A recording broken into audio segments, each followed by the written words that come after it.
नमस्कार दोस्तों, ऑर्गेनिक हरियाली नर्सरी में आपका स्वागत है। मैं आपका दोस्त अशोक कुमार, गाँव मुंडान, जिला भिवानी, हरियाणा से।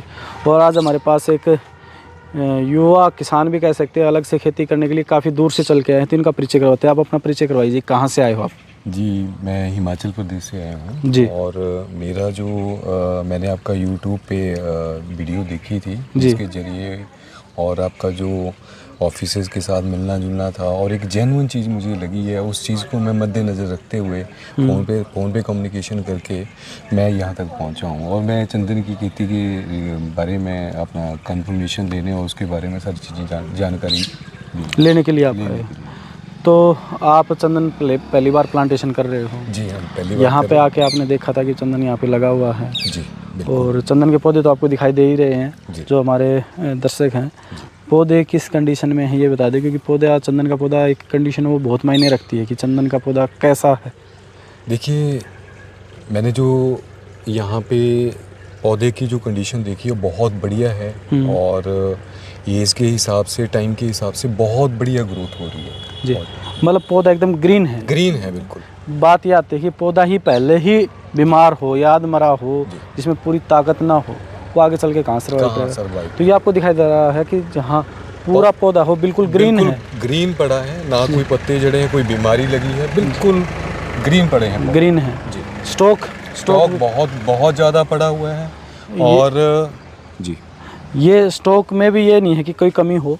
और मैं बता दूं, पौधा भी ये नहीं है कि बिल्कुल वो ना हो। ब्राउन स्टम्प है, देखो नीचे से ना ये 6 इंच 8 इंच के करीबन ब्राउन स्टम्प होना चाहिए जी, बिल्कुल ब्राउन। ये और ऊपर से कच्चा है, पौधा एकदम ग्रीन है। साइड में ब्रांचेज भी हैं इसमें और पत्ते एकदम ग्रीन है, आपको दिखाई दे रहा होगा, ग्रीन पत्ते हैं इस पे हैं। और स्टॉक में भी कोई कमी नहीं है कि स्टॉक के हमारे पास कोई कमी हो। नहीं, स्टॉक बहुत ज़्यादा है और बहुत बढ़िया। और अभी आप कितने पौधे लेके हो जा रहे हैं?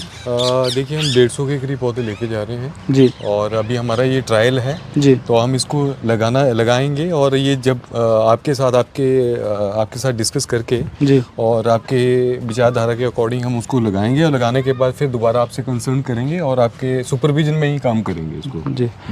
तो आपने यहाँ पे अलग अलग वैरायटियों के भी पौधे देखे हैं जी कि अपने पास ये तो है नहीं कि चंदन अकेला है। आपने आम के हमारे बड़े पौधे देखे हैं, आम की वैरायटीज देखे हैं और साल में 2 केला बार देखा है, केला भी देखा है जी। इधर ये पपीता है, पूरा पपीते का स्टॉक है जी, वो है। और इसके साथ में आपने मेन बात जो आप आए थे जिस चीज़ के लिए, चंदन के लिए जी, तो चंदन आपने फील्ड पे लगा हुआ देखा है जी। और कितने पौधे यहाँ पे लगे हुए हैं ये भी आपने देखा होगा कि ये 1-2 पौधा लगा हुआ है या फिर काफ़ी सारे पौधे हैं? काफ़ी बड़ा आपने काफ़ी टाइम से लगाए हैं और जो चंदन के पौधों की ग्रोथ है बहुत ही बढ़िया है। तो ये जो आपको सामने दिखाई दे रहा है, देखिए चंदन, देखिए ये चंदन है, होस्ट भी है हमारे यहाँ, फिर चंदन है, मतलब एक चंदन एक होस्ट के साथ में पूरी लाइन है ये जी। ये पूरी की पूरी लाइन है। अभी पतझड़ का टाइम है थोड़ा सा, अभी आज फरवरी की 17-18 तारीख हुई है जी। और अभी ये फरवरी में पूरा एकदम ग्रीन नया फुटाव है, वो लेना शुरू कर देगा। और पौधा लगाने का जो पैटर्न है, जो फील्ड पे देखते हैं, एक आपने देखा होगा, अभी तक फ़ोन में देखा था आपने जी। हाँ, मेरे हिसाब से आपने ग्राउंड में कहीं पर भी जाके नहीं देखा? नहीं, ग्राउंड पे मैं फर्स्ट टाइम ही आया। फर्स्ट टाइम आया जी। हाँ। तो यहाँ से आपको देखने से क्या कुछ एक्स्ट्रा नॉलेज मिली और हमारे फार्मों के साथ शेयर करें? देखिए, मैंने जो वीडियो में देखा था वो एक लाइन छोड़ के लगाते थे, लेकिन जो आपने जो लगाने का तरीका है होस्ट और चंदन का, वो बहुत बढ़िया लगा। एक छोड़ के एक लगाया, जिसमें ग्रोथ जो है, जो उसको पौष्टिक आहार जो चाहिए पौधे को, दोनों तरफ से मिलेगा जी, जिससे वो पौधा बूस्ट होगा और टाइम के अकॉर्डिंग वो ग्रोथ होगी उससे। मतलब ये नहीं है कि एक मैंने आपको बताया था कि पौधे उसकी वजह से थोड़ा कम लगेंगे, लेकिन ग्रोथ में काफ़ी असर रहेगा, पौधा ग्रोथ अच्छी सी करेगा, तो जल्दी उसका जो हमें तैयार होना है वो जल्दी हो, टाइम कम लेगा वो तैयार होने में। अगर हम ज़्यादा पौधे लगाते हैं, देखो ज़मीन हमें मना नहीं करती, आप 1 एकड़ में 1000 पौधे डाल दो, 2000 डाल दो, ज़मीन मना नहीं करी। मैंने भी यहाँ पे जो अपनी नर्सरी यहाँ पे पौधे लाखों पौधे रखे हुए, तो ज़मीन तो मना कर ही नहीं रही, तो इसी तरीके से मैं इनको ज़मीन में लगा दूँ। लेकिन जो पौधे को जो गैप चाहिए वो चाहिए। अगर वो हम परफेक्ट तरीके से देंगे तो पौधा आगे जाके भविष्य में है ना, अपने को जिस हिसाब से हम उम्मीद रखते हैं कि इतना हमें प्रोडक्शन देगा, तो वो देगा। चाहे कोई भी पौधा हो, उसका प्रोडक्शन उस पर डिपेंड करता है कि हम उसको किस गैप से और कितना खुराक न्यूट्रिशन वगैरह देते हैं। तो जो फार्मर हैं जो देख रहे हैं, देखिए आप हिमाचल में बिलासपुर, जी मैं बिलासपुर से हो आप, तो वहाँ एरिया पहाड़ी एरिया है, लोगों के पास ज़मीन ज़्यादा नहीं होती है और सीढ़ीदार खेत होते हैं, क्योंकि मैं वहाँ पे विजिट कर चुका हूँ। तो वहाँ पे आप इसकी खेती कर रहे हैं, तो वहाँ पे हो जाएगा, इस चीज़ में दिक्कत नहीं है, क्योंकि मैंने वहाँ ग्राउंड पे लगा हुआ देखा है, तो हो जाएगा, इस चीज़ में तो है ही नहीं, क्योंकि आपके वहाँ बर्फ़ गिरती नहीं है, बर्फ़ गिरनी नहीं चाहिए, पानी का मॉइस्चर इसमें बना रहना चाहिए। तो आप जो उधर के किसान हैं, जो आपके उधर के सराउंडिंग एरिया किसान हैं, उनको क्या संदेश देना चाहोगे?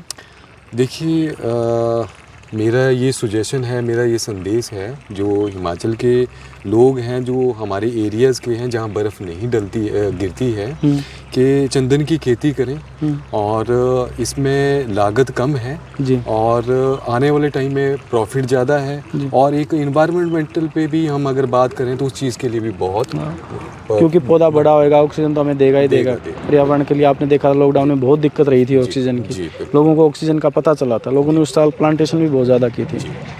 तो पर्यावरण की तरफ भी एक अच्छा संदेश है, और एक इनकम सोर्सेज के लिए भी बहुत बढ़िया है, और कम लागत पे है, एक बार लागत लगानी है। बीच में हम परंपरागत खेती है, गेहूँ चना वो भी कर सकते हो, मक्का भी कर सकते हैं, उसमें भी कोई दिक्कत नहीं कि हमारा ये लगा दिया तो हमारा अब कुछ नहीं मिलेगा हमें। मैं बात कहना चाहता हूँ, मैं इसी चीज़ को लेके बड़ा आकर्षित हुआ हूँ चंदन की खेती के लिए, कि अगर हम चंदन की खेती करते हैं तो साथ साथ हम जो रूटीन में जो फसलें लेते हैं वो हम ले सकते हैं। मतलब ये नहीं कि हमने कुछ लगाया नहीं वहाँ पे, लगा भी पूरा ज़मीन अपना जो बीच का गैप है 15 फीट वाला गैप है, वो स्पेस है, वहाँ पे कुछ भी लगा, सिर्फ और दाने और गन्ना को छोड़ के वो आपके एरिया में होते हैं। फसल लगा सकते हैं, गेहूँ लगा सकते हैं। जी। तो जो फार्मर हैं, देख रहे हैं, चंदन की खेती करना चाहते हैं या चंदन के बारे में जानकारी चाहते हैं, तो एक बार विजिट ज़रूर करें। देखिए फ़ोन पे देखना एक अलग चीज़ है और ग्राउंड पे आके देखना वो एक अलग चीज़ है। देखिए मैं इसीलिए हम लोग यहाँ आपके पास आए हैं, फ़ोन में हमारी कम्युनिकेशन हुई और वीडियो पे भी हमने काफ़ी बार देखा है, लेकिन एक मेरी मन से ख्वाहिश थी कि मैं एक प्रैक्टिकल देखूँ कि उन्होंने कितनी मेहनत की है और किस हिसाब से क्या ये जेन्युइन काम हो रहा है। तो मुझे यहाँ आके बहुत अच्छा लगा, और जो मेरी एक अंदर से जिज्ञासा थी और वो मेरी पूरी हो गई है, और मैं आगे इसको बड़े तरीके से आगे लेके जाऊँगा आपके सुपरविजन में, और जो मेरे सर्कल में भी लोग हैं उनको भी मैं इंस्पायर करूँगा। तो जो किसान हैं, खेती चाहे चंदन की करो चाहे आप फ्रूट प्लांट की किसी भी करो, देखो हमारे पास हर वैरायटी के प्लांट हैं, चंदन हमारा मेन फोकस है। लेकिन आपको अगर जो चाहिए, मैं तो ये कहता हूँ कि जो अपने क्लाइमेट में होने वाली चीज़ है वो हमारे पास ऐसे कोई प्लांट नहीं है जो हमारे पास ना हो, और बल्क में है। ये भी नहीं कि 1 2 4 5 हैं। बिल्कुल। अब देखो जो 1 2 4 वाले हैं वो भी 1 2 4 भी मिल जाएंगे, लेकिन जो क्वांटिटी में लगने वाले हैं, 1 एकड़ 2 एकड़ की फार्मिंग करने वाले हैं, वो अभी आपको भरपूर मात्रा में मिलेंगे। हर समय स्टॉक अवेलेबल रहता है। जब भी आए, दूर से फार्मर आए, वो पहले दिन अपना फ़ोन करके कंफर्म ज़रूर कर लें। बिल्कुल, ताकि आप यहाँ हैं और आपसे मुलाकात हो सके या ना, और आके जी, क्योंकि कई बार बाहर जाना होता है, कोई ज़रूरी काम से हो, तो आप इतनी दूर से चल के आएँ तो फिर दिक्कत होता है। वैसे नज़दीक वाले के लिए भी परेशानी का ही है, अगर 20 किलोमीटर से भी आता ना मिले तो भी दिक्कत है। नहीं, मैं ये सुजेशन करूँगा लोगों को, कि अपील करूँगा कि जो भी लोग आना चाहते हैं वो एक बार फ़ोन पे कम्युनिकेशन कर लें, टाइम ले लें, टाइम ले के पर्सनली इनसे मिलें और मिल के एक बार जानकारी ज़रूर लें, ताकि इस काम को भी सुचारू रूप से आप शुरू करें। ज़रूरी नहीं है चंदन भी, और साथ में और जितने भी मान लो पौधे हैं जो सीज़न के हिसाब से चलने वाले हैं वो बल्क में हैं, आप लगा सकते हैं, और इसमें इनकम सोर्सेज बहुत अच्छे हैं इन फ्यूचर, और हर बिल्कुल जी। तो मैं किसानों का यही कहना चाहता हूँ कि ये भी पर्यावरण की तरफ भी ध्यान रखें, और अलग अपनी परंपरागत की खेती से हटके भी तो है वो खेती करें, ताकि एक इनकम का अच्छा सोर्स है। तो सभी किसान भाइयों का धन्यवाद।